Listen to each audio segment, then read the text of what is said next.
اعوذ باللہ من الشیطان الرجیم بسم اللہ الرحمن الرحیم الحمد للہ رب العالمین الرحمن الرحیم مالک یوم الدین ایاک نعبد و ایاک نستعین اهدنا الصراط المستقیم صراط الذین انعمت علیہم غیر المغضوب علیہم ولا الضالین آمین اللہم صلی علی محمد وعلی آل محمد کما صلیت علی ابراہیم وعلی آل ابراہیم انک حمید مجید اللہم بارک علی محمد وعلی آل محمد کما بارکت علی ابراہیم وعلی آل ابراہیم انک حمید مجید صلی اللہ تعالی علی خیر خلقہ محمد وعلی آلہ واصحابہ اجمعین برحمتک یا ارحم الراحمین وسلم تسلیما کثیرا کثیرا آمین۔ رب اشرح لی صدری ویسر لی امری واحلل عقدۃ من لسانی یفقہوا قولی رب زدنی علما رب زدنی علما رب زدنی علما اللہم ربنا زدنا علما آمین۔ اعوذ باللہ من الشیطان الرجیم۔ سورہ صافات جو قرآن مجید کی چھٹی منزل کی پہلی سورہ مبارکہ ہے 37، اس کو ہم نے ہمارا درس جاری ہے الحمدللہ، اور ہم جو ہے وہ آیت مبارکہ نمبر 99 تک ہم لوگ اس کو پڑھ چکے ہیں۔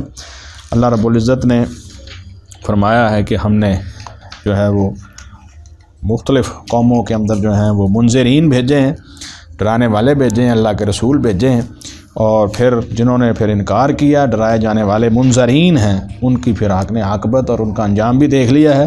ہاں، اس میں سے جو اللہ کے مخلص بندے ہیں اللہ نے ان کو محفوظ رکھا ہے، ان کے ایمان کو قبول کیا ہے، اور وہ لوگ جو ہیں وہ اس اللہ رب العزت کے عذابات سے بچ گئے ہیں۔ اب آگے منذرین اور منذرین کا جو تذکرہ ہو رہا ہے، اس میں سب سے پہلے سیدنا نوح علیہ السلام کا تذکرہ ہوا، پھر حضرت ابراہیم علیہ السلام کا تذکرہ ہوا، اور یہ سارے انبیاء علیہ السلام کا دین چونکہ ایک ہے، اسی لیے اللہ رب العزت نے حضرت ابراہیم علیہ السلام کو بھی یہ کہا کہ وہ نوح علیہ السلام کے ہی گروہ میں سے تھے، ٹھیک ہے نا جی۔ تو حضرت آدم علیہ السلام سے لے کے حضرت نوح علیہ السلام تک قرآن مجید میں صرف ایک ہی پیغمبر کا تذکرہ ہے، حضرت ادریس علیہ السلام کا، لیکن درمیان میں کتنے انبیاء آئے ہیں اللہ بہتر جانتے ہیں۔ اسی طرح حضرت نوح علیہ السلام سے لے کے حضرت ابراہیم علیہ السلام تک قرآن مجید میں صرف 2 نبیوں کا تذکرہ ہے، حضرت ہود علیہ السلام، حضرت صالح علیہ السلام، لیکن درمیان میں کتنے نبی آئے ہیں یہ اللہ رب العزت جانتے ہیں۔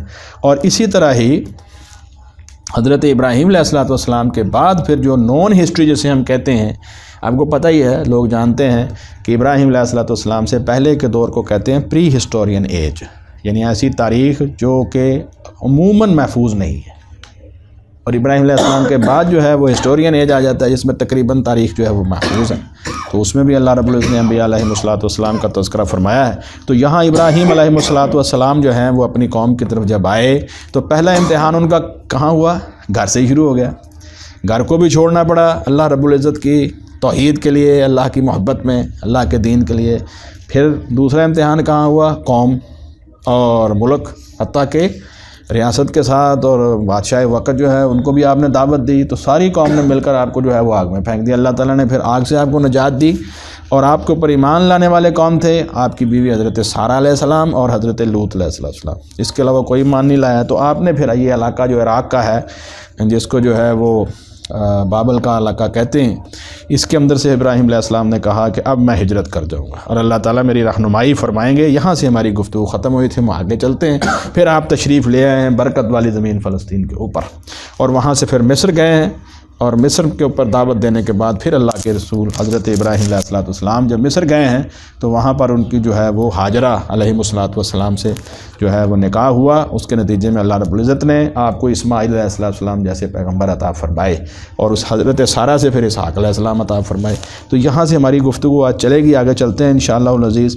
اور یہاں ابراہیم علیہ السلام وہاں سے نکلتے ہوئے جب قوم نے جو ہے وہ ایک بہت بڑی عمارت کے اندر ایک دہکتی ہوئی آگ میں آپ کو پھینکا، اور اللہ فرماتے ہیں کہ ہم نے ان کی چال کو نیچے کر دیا، اسفل کر دیا۔ تو آگے آپ نے کیا دعا فرمائی وہ ذرا دیکھیے، آیت مبارکہ نمبر 99۔ اعوذ باللہ من الشیطان الرجیم، توجہ کیجیے، انگلی رکھیے، ہم نے ذرا جلدی چلنا ہے۔ وقال انی ذاہب الی ربی، اور ابراہیم علیہ السلام نے کہا بے شک میں جانے والا ہوں اپنے رب کی طرف، سیہدین، وہ ضرور میری رہنمائی کرے گا۔ یعنی اب اللہ رب العزت کے حکم سے آپ کو جتنی ذمہ داری آپ کی تھی، آپ نے اپنے آبائی گاؤں، اپنے آبائی وطن عراق کے اندر جو ہے وہاں دعوت دی ہے، اب اللہ تعالیٰ نے آپ کو ہجرت کا حکم دیا اور آپ اب جا رہے ہیں نئے وطن کی طرف، اور وہ بابرکت زمین ہے۔ کون سی زمین؟ مسجد اقصی والی، فلسطین والی۔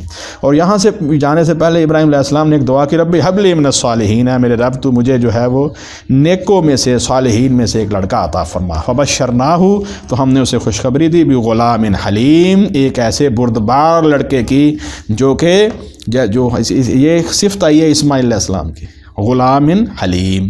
اور حضرت اسحاق علیہ السلام کی صفت کیا آئی ہے؟ غلام علیم، علم والے غلام کی، اور یہاں غلام حلیم صفت آئی ہے اسماعیل علیہ السلام کے لیے، ایک بردبار لڑکے کی۔ فلما بالغا، چنانچہ جب وہ لڑکا پہنچ گیا، معہ اس کے ساتھ السعی، یا بھاگ دوڑ کی عمر کو، حضرت اسماعیل علیہ السلام۔ اب یہ درمیان میں یہ سارا واقعہ سورہ ابراہیم میں گزر چکا ہے کہ آپ شادی کے بعد حضرت ہاجرہ علیہ السلام اور حضرت اسماعیل علیہ السلام کو کہاں چھوڑ کے آئے؟ پھر بیت المحرم جو ہے، جہاں پر آج کل بیت اللہ ہے، اللہ کا گھر ہے، اس پاک زمین کے اوپر، اس حرم والی زمین کے اوپر آپ ان کو چھوڑ گئے۔ تو اب ایک عرصے کے بعد وہ جوان ہو گئے۔ فرمایا جب وہ لڑکا پہنچ گیا ان کے ساتھ بھاگ دوڑ کی عمر کو، قال ابراہیم علیہ السلام نے کہا، یا بنیا، اے میرے بیٹے، انی ارا فی المنام، بے شک میں دیکھتا ہوں خواب میں، انی اذبحک، کہ بے شک میں تجھے ذبح کر رہا ہوں، فانظر ماذا تری، تو دیکھ تیری رائے کیا ہے۔ اچھا، یہاں ایک بات بڑی زبردست ہے، حافظ ابن قیم رحمۃ اللہ علیہ نے لکھی ہے، یہ پہلے آیت مبارکہ گزر چکی ہے، آیت مبارکہ نمبر 84 کے حوالے سے، اذ جاء ربہ بقلب سلیم، جب وہ آیا اپنے رب کے پاس پاک صاف دل لے کے۔ قلب سلیم جو ہے یہ اصل میں ایمان کی طرف، ایمان لانے والوں کی طرف سے اللہ تعالیٰ کا یہ مطالبہ ہے کہ اس کا دل قلب سلیم ہونا چاہیے۔ قلب سلیم کیا ہوتا ہے؟ فرما برداری والا دل۔ اور ویسے سلیم جو ہے السلم سے ہے، سلامہ سے ہے، اس کا معنی ہوتا ہے محفوظ، سلامتی والا۔ اصل معنی اس کا کیا ہے؟ سلامتی والا دل، محفوظ دل۔ اس کے اوپر بہت ساری گفتگو جو ہے وہ علماء امت نے کی ہے۔ تو قرآن مجید کے حوالے سے پہلے میں آپ کو یہ بتا دیں کہ یہ جو قلب سلیم ہے ابراہیم علیہ السلام کا، یہ جو قلب اللہ رب العزت نے ایمان والوں سے مطالبہ کیا ہے، اور وہ پھر جو ہے وہ مختلف حالتوں سے گزر کے ایمان کی سٹیجز کراس کر کے قلب سلیم حاصل کرتے ہیں سب سے، لیکن ابراہیم علیہ السلام کا دل جو ہے، اس کے بارے میں اللہ تعالیٰ نے ہمیں اطلاع یہاں قرآن مجید میں دے دی ہے کہ ان کا جو دل ہے وہ انتہائی سلامتی والا، انتہائی فرما بردار ہے۔ تو یہ جو قلب سلیم ہے، اس کی جو بڑی بڑی جو جسے ہم کہتے ہیں کہ تقاضے ہیں، اس میں پہلا کیا تقاضا ہے کہ انسان اللہ تعالیٰ کے ساتھ کسی کو شریک نہ کرے، جیسا کہ مشرکین اپنے شرکاء کے ساتھ اس طرح محبت کرتے ہیں جس طرح کہ اللہ تعالیٰ سے کرنی چاہیے۔ اور اللہ رب العزت نے اسی چیز کا تذکرہ سورہ بقرہ میں فرمایا، یہ مضمون گزر چکا ہے، والذین آمنوا اشد حبا للہ ومن الناس من یتخذ اربابا من دون اللہ یحبونہم کحب اللہ۔ کچھ لوگ ایسے ہیں جنہوں نے ایسے جو ہے وہ معبود بنا لیے ہیں، شریک بنا لیے ہیں اللہ تعالیٰ کو، اور ان سے اس طرح محبت کرتے ہیں جس طرح کہ اللہ تعالیٰ سے محبت کرنی چاہیے۔ اور ایمان والوں کی محبت کیا ہے؟ اشد حبا للہ، اللہ کے ساتھ شدید ہوتی ہے، عام نہیں۔ اللہ تعالیٰ کو شدید محبت چاہیے، عام محبت نہیں چاہیے۔ دوسری بات جس کا سورہ توبہ میں تذکرہ ہے، 8 چیزوں کا تذکرہ کر کے اللہ رب العزت نے فرمایا کہ اگر یہ 8 چیزیں تمہیں اللہ سے، اللہ کے رسول سے اور جہاد فی سبیل اللہ سے محبوب ہیں تو پھر تمہارے ایمان کا کوئی اعتبار نہیں ہے۔ دنیا کے اندر یاد رکھیے، ماں باپ کے ساتھ، بیوی بچوں کے ساتھ، مال و دولت کے ساتھ، تجارت کے ساتھ، گھروں کے ساتھ فطری محبت ہوتی ہے، اللہ تعالیٰ نے خود رکھی ہے، لیکن یہ ساری محبتیں اللہ کی محبت کے مقابلے میں مغلوب رہنی چاہیے۔ بس یہ قلب سلیم کی دوسرا تقاضا ہے، ٹھیک ہے۔ تیسری چیز کیا ہے کہ جن جن چیزوں سے اللہ تعالیٰ محبت کرتے ہیں انہی چیزوں سے آپ کریں گے۔ اب اس کے لیے جو ہے وہ لمبی بحث کرنے کی ضرورت نہیں، میرے پاس وقت تھوڑا ہے آج، کہ قرآن مجید کے اندر وہ کہتے ہیں علماء مفسرین کہ جہاں جہاں اللہ تعالیٰ اپنی محبت کا اظہار کرتے ہیں، مثلا یحب المتقین، یحب المحسنین، یحب المتطہرین، یحب التوابین، یحب المقسطین، ایسا قرآن مجید میں اللہ تعالیٰ محبت کرتا ہے محسنین کے ساتھ، اللہ تعالیٰ محبت کرتا ہے تقوی والوں کے ساتھ، اللہ تعالیٰ محبت کرتا ہے پاک صاف رہنے والوں کے ساتھ، اللہ تعالیٰ محبت کرتا ہے مقسطین کے ساتھ یعنی عدل کرنے والوں کے ساتھ۔ تو ان چیزوں کے ساتھ اب آپ کی بھی محبت ہو جانی چاہیے، یہ پھر آپ کو یہ قلب سلیم نصیب ہو جائے گا۔ اور آخری درجہ کیا ہے کہ وہ تمام چیزیں جس کو اللہ تعالیٰ پسند نہیں کرتے آپ بھی پسند نہ کریں۔ جیسے اللہ تعالیٰ جو ہے لا یحب المسرفین، اللہ تعالیٰ مسرفین کو، زیادتی کرنے والوں کو، حد سے بڑھنے والوں کو پسند نہیں کرتے۔ اللہ تعالیٰ جو ہے وہ ظالمین کو پسند نہیں کرتے. یہ بات اس کا مطلب یہ ہے کہ اسراف اور ظلم سے ہمیں بچنا ہے. جن سے اللہ تعالیٰ جو ہے وہ نفرت کرتے ہیں، محبت نہیں کرتے، ہمیں بھی اس سے بچنا ہے. حافظ ابن قیم رحمۃ اللہ علیہ نے بڑی زبردست بات کی. انہوں نے کہا کوئی بھی دل، بڑی گفتگو اس کے اوپر لمبی ہے، میں چند مثالیں آپ کو دیتا ہوں. شیخ عبد القادر جیلانی رحمۃ اللہ علیہ نے لکھا کہ لوگوں سنو، جس گھر کے اندر تصویر ہو اس کے اندر رحمت کا فرشتہ نہیں آتا. یہ حدیث میں ہے، یہ درس دے رہے ہیں وہ عبد القادر جیلانی رحمۃ اللہ علیہ اپنے دروس کے اندر یہ بات کہتے ہیں کہ یہ حدیث مبارکہ کتنی مشہور ہے کہ جس گھر کے اندر اللہ کے رسول صلی اللہ علیہ وسلم نے فرمایا کہ تصویریں ہوں، ٹھیک ہے کہ نہیں، یا کتا ہو بغیر کسی مقصد کے شوقیہ پالا ہوا، اس گھر کے اندر اللہ رحمت کے فرشتے نہیں آتے. تو جس گھر کے اندر غیر اللہ کی تصویر ہو وہاں رحمت کے فرشتے نہیں آتے.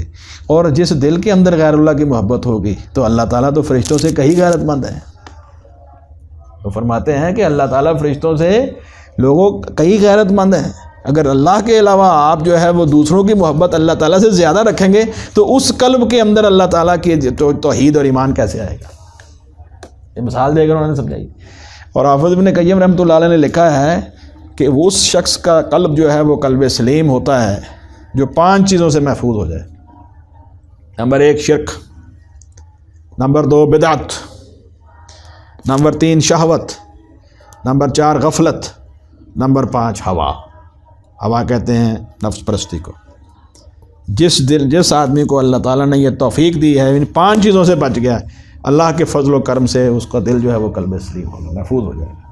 اور اسی قلب کا دوسرا نام اللہ تعالیٰ نے قرآن مجید میں کیا کہا ہے؟ قلب منیب، جھکنے والا دل، فرما برداری والا دل، قلب سلیم. پھر حافظ ابن قیم رحمۃ اللہ علیہ نے کہا کہ ابراہیم علیہ السلام کی زندگی دیکھیں کتنی عجیب ہے، کتنے عظیم پیغمبر ہیں. بڑی زبردست انہوں نے اسی کے اوپر گفتگو کرتے ہوئے آگے جا کے لکھا ہے کہ ابراہیم علیہ السلام کا دل اللہ کے لیے، ان کا مال اللہ کی رضا کے لیے، مہمانوں کی خاطر. پتہ ہے آپ کو ابراہیم علیہ السلام کے بارے میں مشہور ہے، ان کا مال مہمانوں کے لیے، اللہ کے مہمانوں کے لیے، جن کے بارے میں ابراہیم علیہ السلام کو یہ پتہ ہوتا تھا. کافر سے کافر بھی آ جاتا، مشرک سے مشرک بھی آ جاتا، اور جن سے امید ہوتی کہ یہ اسلام قبول کریں گے، سارا مال ان کے اوپر خرچ کیا. دل تو اللہ کے لیے ہو گیا قلب سلیم، اس میں کسی دوسرے کی گنجائش ہی نہیں ہے. کیوں جی؟ اور مال مہمانوں کے لیے ہو گیا، اللہ کی رضا کی خاطر. اور یہ یہاں پر گفتگو کی فبشرناہ بغلام حلیم. اور پھر اس کے بعد انہوں نے کہا بیٹے میں نے خواب میں دیکھا ہے. تو وہاں وہ لکھتے ہیں کہ اولاد اللہ کے لیے قربان، اولاد ان کی اللہ کے لیے قربان، اور جو جسم باقی بچا وہ اللہ کے لیے آگ میں چلا گیا. اس اعتبار سے جو اللہ تعالیٰ نے 5 پیغمبروں کا تذکرہ کیا ہے، اولوالعزم پیغمبروں کا تذکرہ کیا ہے، وہ فرماتے ہیں کہ یہ خصوصیات سیدنا ابراہیم علیہ السلام کو جو حاصل ہوئی ہیں یہ بہت عظیم خصوصیات ہیں. کیوں جی؟ اسی اعتبار سے بعض علماء امت نے یہ بات لکھی ہے کہ اولوالعزم پیغمبر جو 5 ہیں، نوح علیہ السلام، ابراہیم علیہ السلام، موسیٰ اور عیسیٰ علیہ السلام اور سیدنا محمد الرسول اللہ صلی اللہ علیہ وسلم، ان میں سب سے افضل حضرت ابراہیم ہے. اور اجتماعی اعتبار سے سارے انبیاء میں سے افضل حضرت محمد الرسول اللہ صلی اللہ علیہ وسلم ہے. تو آئیے ذرا یہ اگلا امتحان شروع ہو گیا. 86 برس کی عمر میں ملنے والا بیٹا جو ہے اس کی قربانی کا مطالبہ آ گیا. قال یا بنی، ابراہیم علیہ السلام نے کہا میرے بیٹے، انی ارا، بے شک میں دیکھتا ہوں، فی المنام خواب میں، انی اذبحک، کہ میں تجھے ذبح کر رہا ہوں، فانظر ماذا تری، اب تو دیکھ تیری رائے کیا ہے. تو بیٹے نے یہ نہیں کہا ابا جان یہ آپ خوابوں کو پیچھے لگے، انہوں کو پتہ تھا کہ اللہ کے نبی ہیں اور نبی کا خواب سچا ہوتا ہے، وہی ہوتی ہے. جس طرح کا باپ اسی طرح کا بیٹا، جس طرح کا باپ فرما بردار قلب سلیم والا، اس طرح کا بیٹا بھی قلب سلیم والا. اللہ رب العزت ہمیں اس طرح کا قلب سلیم اور قلب منیب عطا فرمائے. کیونکہ سورہ شعراء میں حضرت ابراہیم علیہ السلام کا یہ مضمون گزر چکا ہے کہ قیامت والے دن وہی محفوظ رہے گا جو اپنے رب کے پاس قلب سلیم لے کر آئے گا. اللہ ہمیں وہ نصیب فرمائے، آمین ثم آمین. قال یا اباتی، بیٹے نے کہا ہے میرے ابا جان، افعل ما تؤمر، آپ کر گزریے جو آپ کو حکم دیا جاتا ہے، آپ جو حکم دیا جاتا ہے اس کو کر گزریے. ستجدنی، یقیناً آپ مجھے پائیں گے، انشاءاللہ، اگر اللہ نے چاہا، من الصابرین، صبر کرنے والوں میں. اسماعیل علیہ السلام نے ذرا برابر جو ہے وہ یہاں پر شو ہی نہیں کر رہا ہے کہ یہ اتنی بڑی آزمائش ہے اور ذبح ہونا ہے اور بڑھاپے میں آپ کو بیٹا ملا ہے. ابراہیم علیہ السلام کی آزمائش تو تھی، جس نے ذبح ہونا اس کی آزمائش نہیں ہے. اسی لیے اللہ کے رسول صلی اللہ علیہ وسلم نے فرمایا، محمد رسول اللہ صلی اللہ علیہ وسلم نے، کہ میں 2 ذبح ہونے والوں کا بیٹا ہوں، ایک اسماعیل علیہ السلام اور ایک میرے باپ عبداللہ کے ذبح ہونے کا واقعہ بھی تاریخ میں موجود ہے۔ فلما اسلما، پھر وہ دونوں جب مطیع ہو گئے، تیار ہو گئے، ابراہیم علیہ السلام بھی اور حضرت اسماعیل علیہ السلام بھی، وَطَلَّهُ لِلْجَبِينِ، اور اس نے اسے لٹا دیا کروٹ کے بل، وَنَادَيْنَاهُ، اور ہم نے اسے پکڑ، بعض روایتوں میں آتا ہے کہ الٹا لٹا دیا اور ان کی آنکھوں پہ پٹی باندھ دی تاکہ ابراہیم علیہ السلام جو ہیں وہ ان کے چہرے کو دیکھ کر جو ہے وہ کہیں ایسا نہ ہو کہ اس حکم کو کرنے میں آپ کو کوئی جو ہے وہ تاخیر ہو جائے یا آپ کو ہچکچاہٹ کا مظاہرہ کرے، ایسا قطعاً بالکل نہیں تھا۔ یہ ساری بنی اسرائیلی روایتیں ہیں، ان کو بیان ہی نہیں کرنا چاہیے۔ ابراہیم علیہ السلام نے جیسے مناسب سمجھا ان کو ذبح کے لیے تیار کیا اور وہ لیٹ گئے، وَطَلَّهُ لِلْجَبِينِ، اور اس نے اسے لٹا دیا کروٹ کے بل، وَنَادَيْنَاهُ أَن يَا إِبْرَاهِيمُ، اور ہم نے اسے پکارا، اے ابراہیم علیہ السلام، قَدْ صَدَّقْتَ الرُّؤْيَا، تحقیق تو نے سچ کر دکھایا اپنا خواب، یعنی ہم نے تمہاری طرف جو خواب کا مطلب آپ کو جو وحی کی گئی تھی، حکم دیا گیا تھا، آپ نے پورا کر دیا۔ اللہ تعالیٰ نے اپنے حکم سے، اپنی خاص رحمت سے کیا، اسماعیل علیہ السلام کو بچا لیا اور ان کے جگہ پر مینڈا جو ہے وہ ذبح کروا دیا۔ اور اس مینڈے کے بارے میں تاریخ میں یہ واقعہ موجود ہے صحیح سیرت کی کتابوں میں کہ اللہ کے رسول صلی اللہ علیہ وسلم نے جب مکہ فتح کیا تھا تو بیت اللہ شریف کو جب صاف کیا آپ نے سارے بتوں سے، تو وہاں آپ کو 2 سینگ ملے تھے اور وہ سینگ اس وقت تک محفوظ تھے، تو اللہ کے رسول صلی اللہ علیہ وسلم نے ان کو ویسے ہی چھوڑ دیا۔ یہ اسی مینڈے کے تھے جس مینڈے کو ابراہیم علیہ السلام نے ذبح کیا تھا۔ سیرت کی کتابوں میں یہ واقعہ آتا ہے۔ اچھا، حتیٰ کہ حضور صلی اللہ علیہ وسلم بعد تشریف لے آئے بیت اللہ سے، پھر دوبارہ آپ نے حضرت عثمان بن ابی طلحہ رضی اللہ عنہ کو کہا کہ اللہ کے گھر کے اندر جو ہے یہ سینگ پڑے ہوئے ہیں، تو ان کو اس طرح جو ہے وہ بالکل نمایاں نہ رکھو، بلکہ اس کے اوپر وہ کپڑا وغیرہ ڈال کے ان کو ڈھانپ دو۔ تو حضرت عثمان بن ابی طلحہ رضی اللہ عنہ نے پھر ان کو ڈھانپ دیا۔ یہ نشانی کے طور پر کافی عرصہ تک پڑے رہے، اور پھر یہ کہا جاتا ہے کہ جب حضرت عبداللہ بن زبیر رضی اللہ عنہ کے زمانے کے اندر جو ہے وہ یزید کی طرف سے جب وہ آیا تھا حسین بن نمیر، اس کی طرف سے حملہ ہوا باہر سے، یا حجاج بن یوسف نے جب حملہ کیا عبداللہ بن زبیر رضی اللہ عنہ کے دور میں، تو جب بیت اللہ شریف کو اس کے نتیجے کے اندر جو ہے وہ آگ لگی تو اس کے نتیجے میں پھر وہ بھی جل گئے، تو اس طرح وہ جو ہے وہ نشانی ختم ہو گئی۔ واللہ اعلم بالصواب۔ تو یہ اس طرح یعنی یہ واقعہ جو ہے یہ تاریخ کے اندر ایک بہت بڑا عظیم واقعہ ہے سیدنا ابراہیم علیہ السلام کے حوالے سے۔ قد صدقت الرؤیا، آپ نے جو ہے وہ سچ کر دکھایا اپنا خواب۔ انا کذالک نجزی المحسنین، بے شک ہم اسی طرح بدلہ دیتے ہیں نیکی کرنے والوں کو۔ یہ حضرت نوح علیہ السلام کی صفت بھی آئی ہے، ان ھذا لہو البلاء المبین، بلا شبہ یہ یقیناً بہت بڑی آزمائش تھی، کھلی آزمائش تھی۔ لہو البلاء المبین، یقیناً یہی ہے آزمائش بہت کھلی۔ وفدیناہ، اور ہم نے اس اسماعیل کے فدیے میں دیا، بذبح عظیم، ایک عظیم جانور ذبح کرنے کو۔ کیا مطلب؟ وہ تو جانور ایک ذبح ہوا ہی ہے، اب یہ ذبح عظیم جو ہے یعنی اس قربانی کو ہم نے حج کا حصہ بنا دیا اور قیامت تک کے لیے اس کو جو ہے وہ لوگوں کو اس قربانی کو جاری کر دیا ہے جی۔ وفدیناہ، اور ہم نے اس اسماعیل علیہ السلام کے فدیے میں دیا، بذبح عظیم، ایک عظیم جانور ذبح کرنے کو۔ وترکنا علیہ، اور ہم نے چھوڑا اس پر فی الآخرین، پچھلے لوگوں میں، یعنی ابراہیم علیہ السلام اور اسماعیل علیہ السلام کا تذکرہ اب قیامت تک ہوتا رہے گا۔ کتنی بڑی عظیم بات ہے کہ ان کا تذکرہ جو ہے اللہ فرماتے ہیں ہم پچھلے لوگوں میں چھوڑ دیا۔ اسی لیے کہتے ہیں کہ نیکی کے ایسے کام اور آثار چھوڑ جاؤ کہ اس کے اثرات جو ہیں وہ پچھلے لوگوں کے اوپر مثبت ہوں، اچھے ہوں، اور وہ آپ کے لیے جو ہیں وہ اچھی دعا جو ہے وہ کریں۔ اور یہ سارا سرمایہ یہ ہے، اور یہ سب سے بڑا سرمایہ ہے۔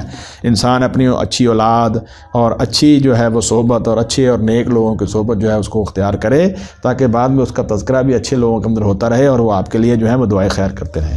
یہ بہت بڑی چیز ہوتی ہے کہ انسان کا کوئی نیکی کا عمل جاری ہو جائے۔ وَتَرَكْنَا عَلَيْهِ فِي الْآخِرِينَ، اور اللہ تعالیٰ نے یہ ہر ایک کو موقع دیا ہے نیکی کا عمل جاری کرنے کے لیے۔ پیر صاحب، سب سے آسان کیا ہے؟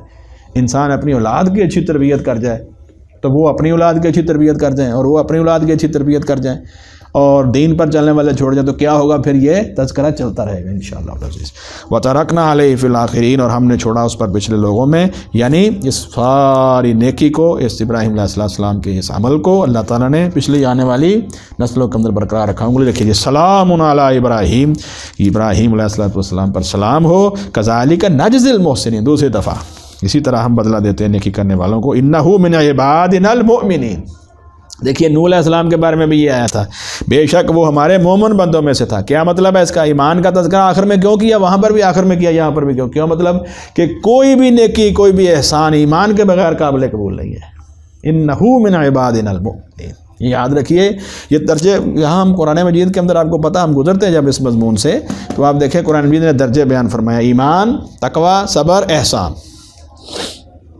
یہ مضمون قرآن مجید میں جگہ جگہ ہے، سورہ یوسف میں ہے، سورہ اپنا کیا نام ہے اس کا، نحل میں ہے، سکھا کہ نہیں، اور آخر میں اللہ رب العزت نے کیا کہا ہے، جو درجات بیان فرمائے اس کی تفصیل کیا ہے، پہلے ایمان، پھر تقوی، پھر صبر، پھر احسان.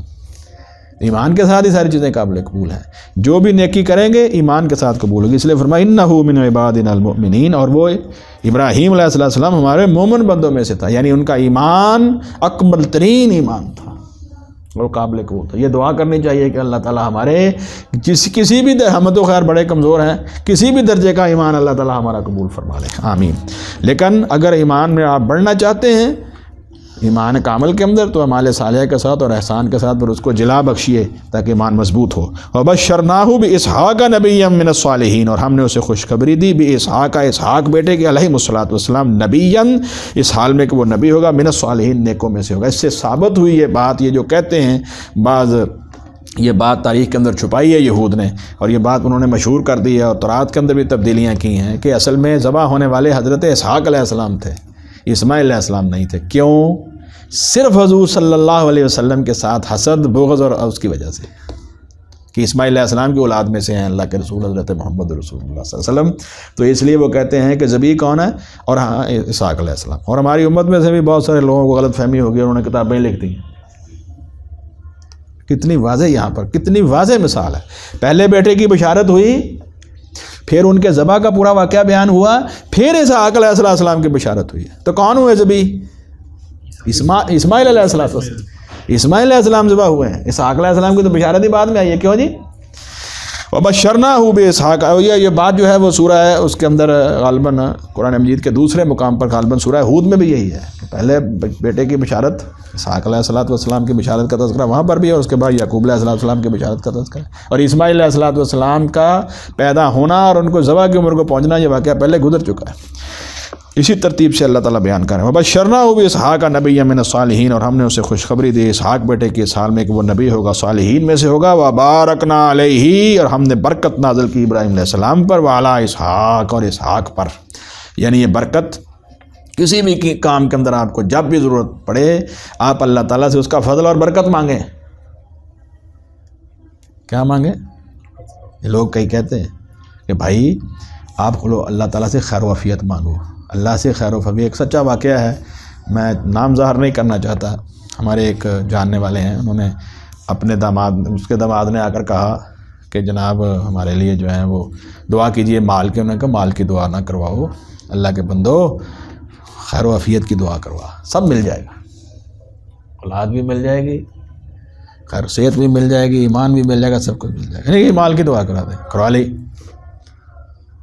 نتیجہ کیا نکلا؟ مال وہی پڑا ہے، بیوی کینسر سے فوت ہو گئی، آگے جو ہے وہ سارے کاروبار جو ہے وہ خراب ہو گیا. اللہ معاف. تو اس لیے یہ سبق اس بات میں ہے، اللہ سے خیر و عافیت مانگو، فضل مانگو، برکت مانگو، دنیا اور آخرت کی ہر چیز مل جائے گی. مال و اولاد بھی مل جائے گی، تجارت بھی مل جائے گی، ایمان بھی مل جائے گا، صحت بھی مل جائے گی. یہ عافیت اتنی اچھی بہترین چیز ہے. تو یہ برکت جو ہے یہ خاص طور پر مانگا کریں، برکت برکت برکت. یہ ہمارے تبلیغی بھائی جو ہیں وہ اکثر کہا کرتے ہیں، تبلیغی جماعتوں ان کا مقولہ ہے بہت مشہور. وہ کیا کہتے ہیں؟ وہ کہا کرتے ہیں کثرت نہ مانگو برکت مانگو، کثرت نہ مانگو برکت مانگو.